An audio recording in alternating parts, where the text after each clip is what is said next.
and welcome back to the Real Estate Unlimited podcast. My name's Sierra Steinmetz. Brian Schuby. Kari Steele. Bill Jones. And we're the Jones home team. And this is episode 84. And we got some breaking news. Well, it's breaking news to us here, but I don't know. We'll see. By the time you guys hear it, it might be old news here, but it's good stuff. But we're getting into spring. Kari and Sierra, what are you guys tackling? Curb appeal here? Mm-hmm. Yep, for renters. For renters, okay. Yep. So, Shuby, you were going to talk about this a little bit last week, but we had breaking news then. I don't remember what it was, but title fraud, deed theft, fun stuff like that. And then I'm going to touch on the possible acquisition between Real Brokerage and Remax and what that means, the players, everything that's kind of going on with that. So, I guess full disclosure, we're going to be involved in that somehow, some way. So, all right, who wants to kick it off? We can talk about curb appeal first. Let's do it. So this is spring curb appeal, and we're going to talk about like what renters can do. Sierra, you're a landlord now, right? I am. So you're going to give this to your tenants? Yes. We've got a portion of our house that we rent out, and so it's nice to know that even as a renter, so you don't necessarily have to own your home in order to make a difference, in the place that you live. And so like, what are some things that renters can do to the property that can enhance curb appeal and make it look nice for spring without spending an arm and a leg, or like enhancing somebody else's property because nobody wants to put money into something that's not theirs. Right. So some of the things that can that you can do this spring. Small updates, big difference. So sweeping the porches, my goodness, like pressure washing the sidewalk and keeping everything just clean. Especially if you're on a busy road. Like, that stuff gets so dirty and dusty just from things kicking up from vehicles. I remember I used to live at the place that I own, and that was like twice a year. I would always, like, in the beginning of spring and then towards the end of fall, just a real big deep clean on both porches, front and back, because if not, all the spiders and buggies found a home there. So try to keep it clean. All the stuff, all the traffic coming by, probably kicking stuff up constantly. Oh, yeah. I always tried to throw all my empty trash out the window. I would too. As I drive by, I just chuck my McDonald's bag in the yard. Right. Sometimes it seems I'm sorry, Chipotle. It wasn't McDonald's. Yeah. And then did you pressure wash your own, like when you were living there, did you like take a garden hose and like hose it down or like scrub it with? We did. I guess the back patio, I did a little bit. I would scrub. But like our sidewalk out front used to be a brick sidewalk. So that was more of just like upkeeping the weeds and stuff like that, which it wasn't too bad. Now it's a brand new sidewalk because they just did all that sewer line work. So that was kind of nice. But I do miss the brick sidewalk. Do you have grass? Has it grown in yet, or is it still dirt? I think it's all grown back in now. Yeah. Because isn't this the front porch now? What it looks like? Right. Just like that. Okay. Totally. I don't know many houses that look that nice. No, that's amazing. But adding a fresh welcome mat, like those potted flowers, those do cost a lot of money. I'm not going to pretend like those big potters don't cost an arm and a leg, but you could probably do something on a smaller scale or get creative, find stuff that people are giving away on garbage day and like repaint it. And then kind of just add your own personal touches. But things like changing the wreath and the mat, like, you're talking maybe $20 for a mat and maybe $50 for a really nice wreath.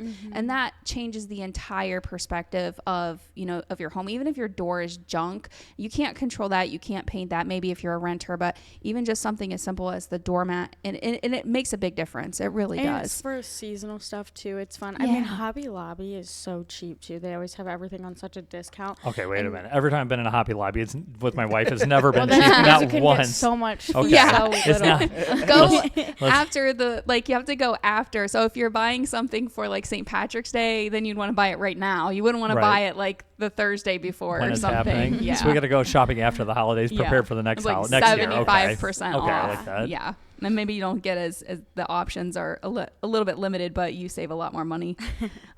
Pick up sticks, leaves, and debris. That's a huge one too. Like keeping just the front of your home picked up, like after a storm and everything, like that makes a big difference. And your neighbors will appreciate you too.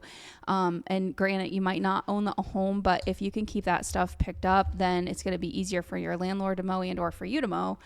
So trimming, edging your sidewalk, like that's sweat equity. We talk about either money or sweat equity. That's something that you can do that's going to make everything look really nice, edging your sidewalk. And you could do that with a shovel. Like you don't even have to have a weed eater. You could just get out there with a shovel and just kind of scrape along your sidewalk and make it look it's really all kind nice. Of pride of ownership, or I mean, whether you own it or not, you still live there. You so live you're there. home. So yeah. keeping trash hidden or organized, and sometimes you can't depending upon where you live, but like keeping your trash toter out of the front, like out of sight, and then just keeping everything peeling paint and like maintenance issues. Let your landlord know if there is an issue so that they can take care of it before it becomes a problem. So if you start to see something, it needs attention, get a hold of your landlord and let them know right away so that they can maintain that. That kind of reminds me, I actually was talking to a contractor the other day, and he was telling me they were out at a house working, and it was a rental property in a small town, kind of outside of Tiffin, and the renter was there. The landlord had called them to do some plumbing, bathroom remodel. They were going to redo the floors and everything, and the tenant was like, hey, by the way, because the floor was rotted out in front of the tub, and they're like, hey, by the way, there has been a small leak, that we've been able to hear when we turn the shower and stuff on. And so they go downstairs or it's crawl space, sorry. They go outside, look in the crawl space, and he's like, hey, turn the tub on. The plumbing was completely disconnected from the tub, just draining, and it was straight just draining down into the crawl space. And he's like, how long has this been like this? And he's like, I don't know, probably a couple years. My gosh. This house was not very good. Like, it was a just rough condition, and he's like, the landlord literally was like, hey, do you have somewhere else to live, because I think we're just going to tear the house down. Like, it was that bad. So yeah, so that's the importance of making sure you tell your landlord if there's a problem before waiting 2 years. And I think that is a pretty big problem. A lot of people that just rent just whatever, they don't care, they're not going to pay attention to what's going on. The landlord might not even know. The landlord might not even live or have even had being set foot in the house, or like having seen the house, or maybe they've seen an inspection, but that was just to get through the buying process. And then from there, they might be 2 states away. So if you don't know like what's going on with your property as a landlord, and then as a tenant, definitely make sure, because that could have affected their water bill too. And they could have been paying like some astronomical water bill for no reason. Because luckily I think it was out in the country, so it was on a well, so it didn't matter. But still, they would have noticed faster. Because if it took them like 3 times as long to fill up their bathtub, because only they're getting like 0.25% of the water that they should have been getting into the tub to bathe the dog or wash the kids or whatever. Well, and two, I mean, how often is a landlord going to be over there, regardless of what they're doing, even if they're meeting with them, while someone's running the bath? Why don't you go ahead and start that bath? I want to hear if it's doing anything funny. or crawling around down in the crawl space while someone's showering or whatever. That's just... That might get you arrested. You heard dripping and you just didn't think to say anything at all. Right. Yeah, just be sure to pass that along. So, curb appeal. I mean, I think the biggest thing, like you said, Bill, is pride and ownership. Like, you don't have to own it in order to just say, hey, I live here. Even if I'm here for a year or 2 years, I can make this place my own through small things keeping things neat, keeping things clean, and decorating seasonally. And then, for the love of God, getting the decorations off the porch so that you don't have rotting so if pumpkins I still have Christmas or lights Christmas up and lights. pumpkins out there, I think the exception would be like those modern lights that everybody has that are like tracer lights that change colors in season. That's a little different, but you don't want those tacky icicle lights usually hanging have to go out with July. a shovel and get what's left of the pumpkins and throw them in the field. Listen, they melted. I am me. That happened. They melted. For sure, they melted. Or even if you live in an apartment building too. I was just talking to a friend about this. She lives outside of Charlotte, North Carolina. In their building, they're allowed to decorate like in front of their door. Yes. So they'll have like outdoor like plant pot or stuff like that, or like they might be fake or whatever, but like outdoor porch like decorations, but they sit them outside their door even though it's fully inside, just to make it a little more festive, more unique, and everything like that. So, and you can buy those kits on Amazon and places like that, or Pinterest or something that has like the wreath, the rug, and the planters or something for a pretty affordable price. So, or just like the tall stand-up signs. Yeah, like welcome or fall. Or go on, get. Hope you brought wine. Oh my Lord. All right, that's it. That's it for. Here I got to pull this up here then. Appeal. So wow. One of the podcasts I listened to. What is it? Porch I can't Perfect. think. This guy does like all a bunch of side hustles and stuff like that. So this lady started. I don't know if it's her or if it's a copycat thing. But she did one on Washington Street, right? No, this is like.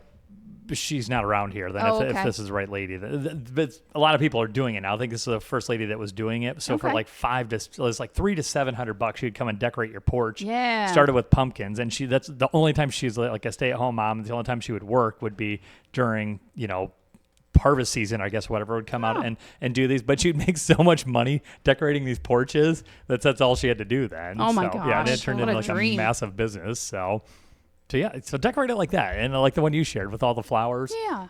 The plants that you have to keep alive that I would never keep alive. But there's people with money and just no time. Like there's people that have the time that are like, I would never pay that because I could do it myself. Good. And then there's also people that maybe they travel for work and they make a fortune, but they want to come home to something warm and welcoming, and they don't have the time. They'd love to do it, but they just don't have the time. So then they spend the money to have somebody bring it in. So that's me. I don't have the time or the money to have them pay to decorate any of it then. So then I just have a rotting front porch. Rotting pumpkin, no Christmas lights, no fresh flowers. We'll have to change that. Kelly, get this man a wreath. Yeah, that's right. Oh, she does good with that stuff. All right. So that's what's the moral of the story? Take care of your house. Take care of your house, whether you rent it. And we did this specifically for renters because, I'm putting a new light on the fact that, you're a landlord, but then also being a tenant, like everybody most people start out as they have a rental. And so you don't have to say, oh, I don't own this place, I can't do anything. You just can't do major changes. You can't paint the front door, but you might be able to get a coat of paint, a wash bucket, and keep it clean and put a wreath up there. Just take care of what you got then. Yeah, and you should own a house as soon as possible. Watch last week's episode. And if if you're mad that you can't decorate or do the front door, then call us and we'll sell you a house. Go buy a house. You can paint the front door. All right. But in the meantime, don't get defrauded. What do you got, Shub? Defraud. Yeah, I know we've talked about this a couple of times, kind of going back on a couple of topics we've talked about over the past couple episodes. But I just saw this article. So title fraud and deed theft. Obviously, like I said, we've had quite a few scammers calling about vacant land, wanting to sell it, that don't actually own it, those sorts of things. So deed theft and fraud are becoming a huge conversation in real estate, with more than 58,000 victims reporting real estate fraud to the FBI between 2019 and 2023, and losses exceeding $1.3 billion. Oh, wow. A new national property protection scorecard found that more than half of U.S. states still lack strong laws protecting homeowners from title fraud and deed theft. I think that one picture. Yeah, there you go. So that just kind of goes over how strict or not strict properties are regarding laws and legislation that kind of have, I think some of the states have legislation that are trying to go through, but some of them don't have hardly any laws or legislation at all. So Ohio's got an alert system or partial law. Yeah. What's a partial law? I think it's like in the works. So the biggest issue, even in states with fraud laws, county recorders' offices generally cannot verify identities in real time. So fraudulent deeds can still get recorded prior to them catching it, and then it's a matter of how do you undo what's already been done. Right. Yeah, because you can walk into the county, like any of the recorder's office, and they'll stamp anything. It doesn't mean it's legit. Right. I could go over there with a napkin and say, hey, whatever, and they'll stamp it. Yep.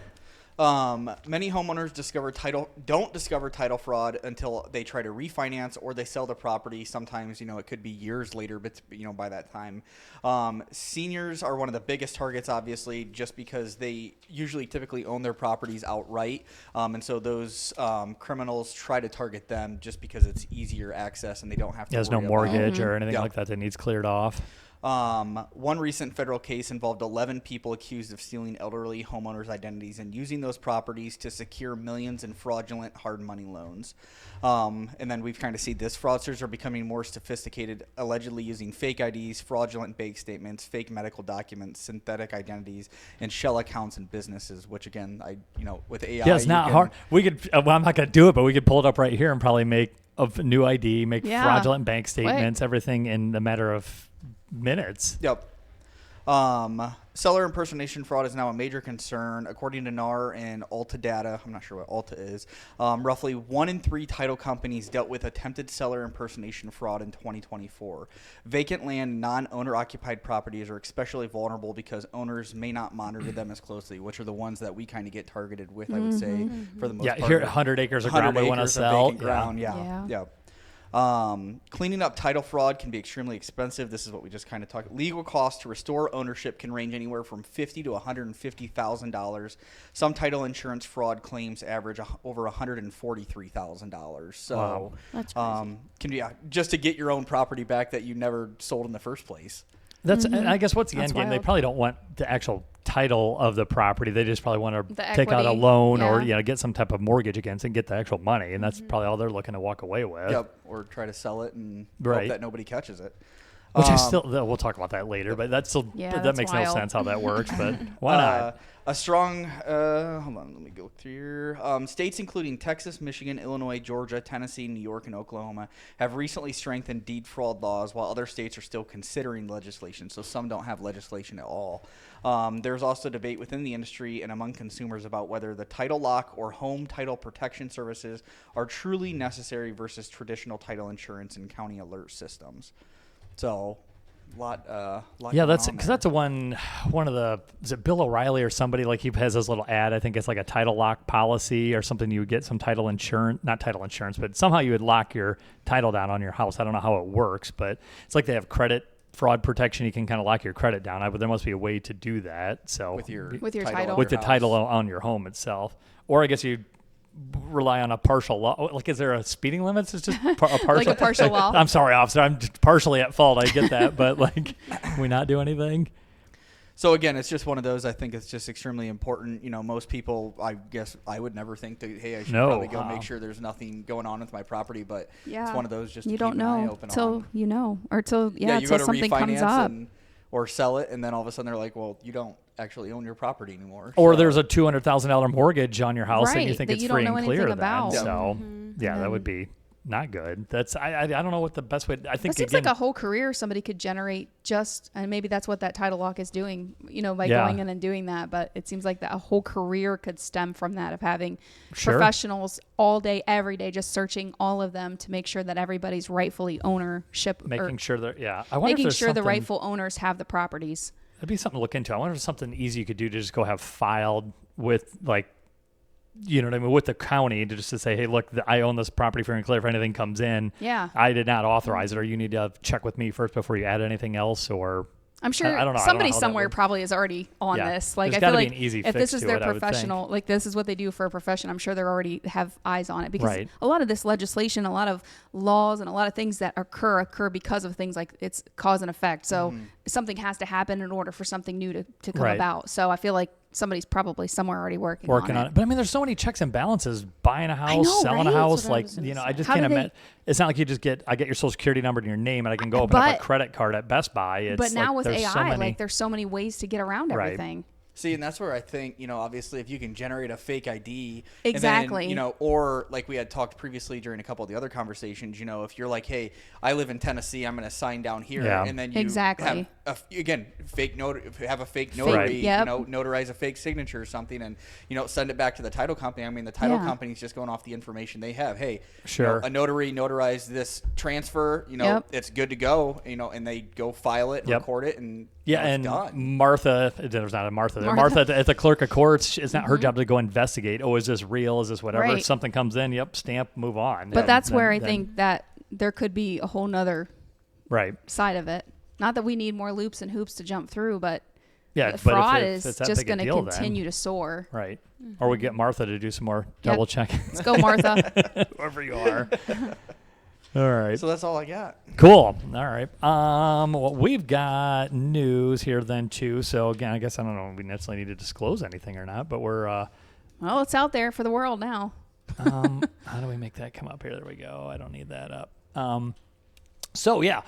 News as of this morning, we woke up to this here. It's Monday. It's a week before this has come out here. Then today's actually the 27th when this came out here. So Real Brokerage is working on acquiring, partnering, however you want to do it, with Remax. So we happen to be Remax agents. We don't usually talk about that a whole lot then too. We just talk about us and in the real estate world. So not necessarily a bad thing, a good thing. I'm just going to kind of go through. This is kind of the first thing that popped up to me here. Again, you get on the Instagram, and that's all anybody. Of course, my feed is nothing but real estate stuff at this point anymore. But all these people talking about, I thought that one was cute. Or a couple of those that look pretty neat. Jared James is going on about it. Byron Lazine, a couple of these guys. Actually, Byron interviewed Tamir Polig, I believe is his name. He's the CEO of Real. And I haven't actually even listened to the Remax announcement here as of yet, but it was kind of interesting to hear this. So he'll be, if all approved, will eventually become the CEO of, it's going to be called Real Remax Group. So we're currently owned by Remax Holdings. our parent company. We're an independent franchise, as most Remaxes are, so we're a franchise brokerage. But so Real Brokerage, a price of $880 million, which they're buying it out. So the new parent company will be a Real Remax Group.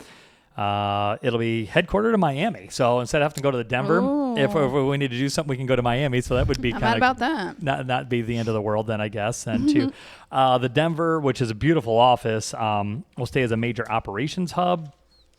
This won't happen to the second half of 2026. If approved, there's a million things that need to happen for this to happen. People, again, like I talked about, Tamir is the current CEO of Real. Eric Carlson is the current Remax CEO. He sent out a video, which is still yet to watch. And Dave Linginger is our original co-founder, him and Dale Linginger. There's quite a bit here then too. So that would make a total of a combined 180,000 agents. So we talked previously about the acquisition Compass had. I'll get into that here in a second. But that's kind of what Real went with, is they were saying, we've got the technology, there are 30,000 agents, but they're literally only in like 2 countries, U.S. dominantly, and I think Canada a little bit, where Remax is in 120 countries, has 150,000 agents plus, something like that. So it's going to turn into, I guess, kind of a battle of the giants and what the world's going to look like. I'll skip a lot of these numbers here. They're just kind of boring numbers, and some of them might stay there, might not. But again, they're going to be paying a 72% premium over what the current Remax stock is. So I don't think they're thinking that Remax is a dying brand if they're paying 72% more than what the current stock is worth. So it's not like it's an adverse thing. It's just all these companies are looking to acquire and grow and big. And if you listen to this interview that Tamir had with Byron, he had said, then I'm not going to put words in his mouth, but he's almost 50 years old, and he said Remax is the first brand that he remembers ever being a thing. Like, nobody doesn't know Remax. So Remax will stay a Remax brand. Franchise agreements stay in place. The economics stay the same. It'll basically give us the opportunity or option to opt into their tech and their platforms and things like that. Remax there's a 10-person board that will take over this. Remax will take 3 seats on there, so not a dominant thing, but they'll have a big voice on that.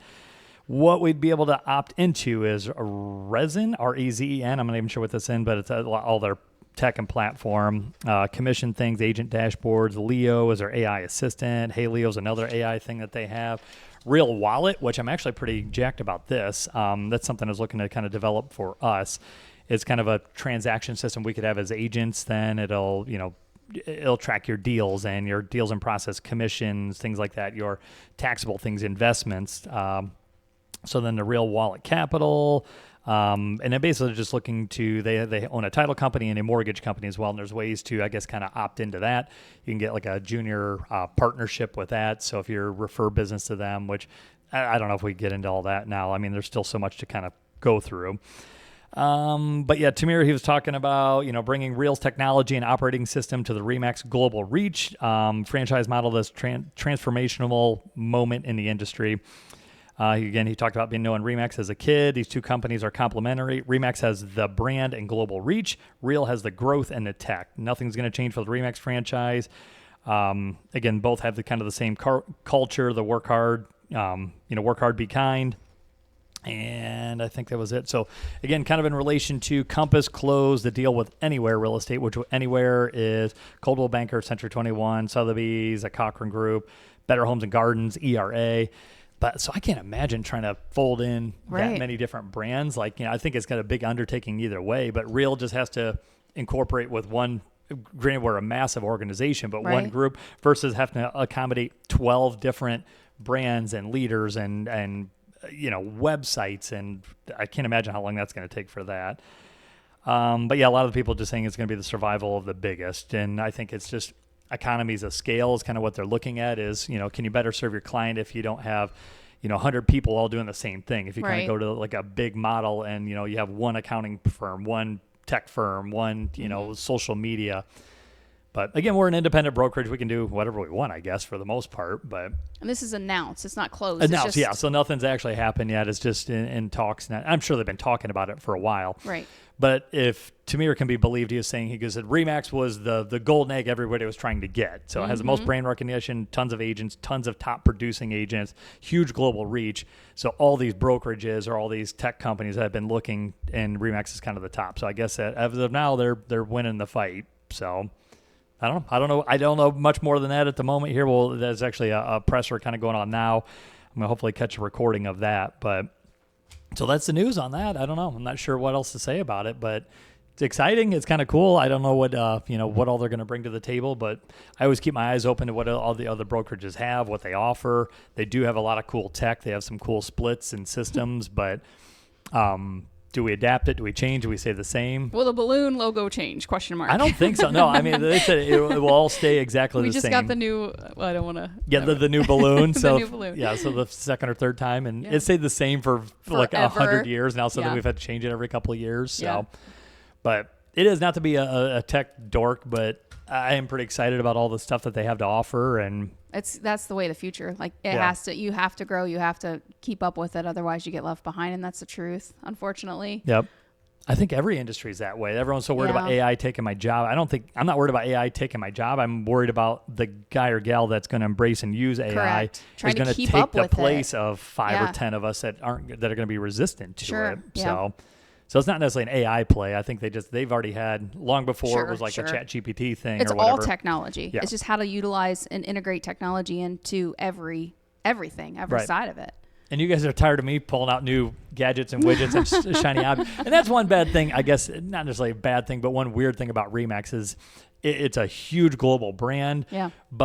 And they have some cool tech and things like that, but they kind of left it on us brokers to then go out and figure out what you're going to do. So, I mean, God, how many like third-party apps do we use? I mean, if we just have like a million different little things that we have to kind of tie in, where the big sales pitch with this would be they're going to have kind of an all-inclusive, like everything's tied together and in kind of one place. So you can maybe log in once and all the things will be there, which I think would be phenomenal. My only kickback on that is, that we're feeding the leads that then get sold back to us. That's the only one thing. And and that's inevitable. I think that's regardless. It's happening all day, every day. Right. But that's like a Zillow, Realtor.com kind of thing. That's not so much. I think they've been real, just like as Remax has been for the most part. Like if you generate a lead through the websites and things like that, I mean, there's a couple exceptions, but it comes to you, to the office of the agents, and there's no fees, no anything involved with that, no referral fees. And I think Real has kind of had the same model. So I don't think between Real and Remax is going to change it. I mean, again, with a couple of exceptions, like with their concierge programs and things like that, it's still your lead, your thing. It's not going to be, they're not going to go sell that to other third parties and then sell it back to us. So good deal. At least they shouldn't. So, so I don't know. It's big news. We'll see what happens. I guess. And I guess I don't think the Compass deal has actually been. Nothing's jumped in front of it. Nothing's jumped in front of this one. So unless suddenly the government, SEC, I don't know who regulates all that big merger stuff, comes in and says, "Well, no, now you're too big. This can't work." I guess. Well, I don't know what if Compass did what they did. I don't see how they could turn us down then too. Yeah. So I don't know. We'll see.